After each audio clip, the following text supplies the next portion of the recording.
There's livestock, there's Boris Johnson, we've been told to wear wellies, and there's a man with a stuffed animal. What could possibly go wrong? Well, I suppose I could have accidentally bought the cow Boris was auctioning. Going on. Sold. There you go. This was the week the referendum started to feel a bit more like a general election campaign, and not just because of the photo ops. Vote Leave unveiled a spending commitment, cutting the VAT on domestic fuel, and a whole new immigration system, a bit like a government in waiting. And here Boris told farmers that their subsidies would be safe, even if the UK left the EU. Not everyone was convinced. There's no authority, no power. He's just a person that's walked in here and said what he's got to say. It's like me saying it. You could say it, I could say it, I can promise. I could promise everybody the world.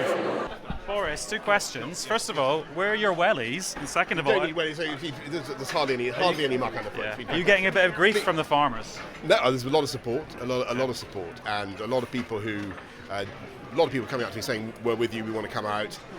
Some people obviously need reassurance about the subsidies, and that's the most important thing. He left without offering me a lift, so I caught the train to Birmingham and the Labour In campaign. Alan Johnson's been the front man. Hey Roy, how you doing? But this week, Jeremy Corbyn made a big speech after it emerged many Labour supporters didn't know the party was in favour of the EU. Do you think that was a great speech from JC?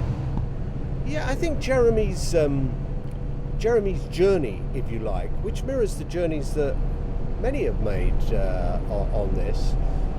He was a Eurosceptic in '75. He's now changed his mind, and I think he's more powerful for that. Our journey took us to a building site to see investment from abroad that the Remain campaign claim is linked to our EU membership. Of course, with foreign money comes foreigners. How are you going to vote? No, come out. Yeah, why's that? Because of all the immigrants and things like that. There's too many of them now coming into this country.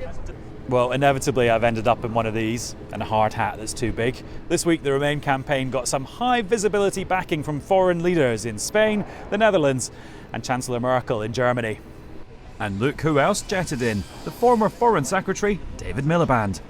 Some people might say that you live in America now, you're one of these high-profile foreigners coming over and lecturing us what to do. What do you say to that? I'm a British voter and I'm able to speak with passion about my own country. This is my home country, and although it's not where I live and work at the moment, I still feel that there is a real obligation to speak not just to the economic issues and the security issues, but also the foreign policy issues, frankly. And sadly, I didn't have time to ride on Britain's Stronger in Europe's luxury coach or hop onto Nigel Farage's double-decker. Typical. You wait ages for a referendum battle bus to come along, and then loads turn up at once.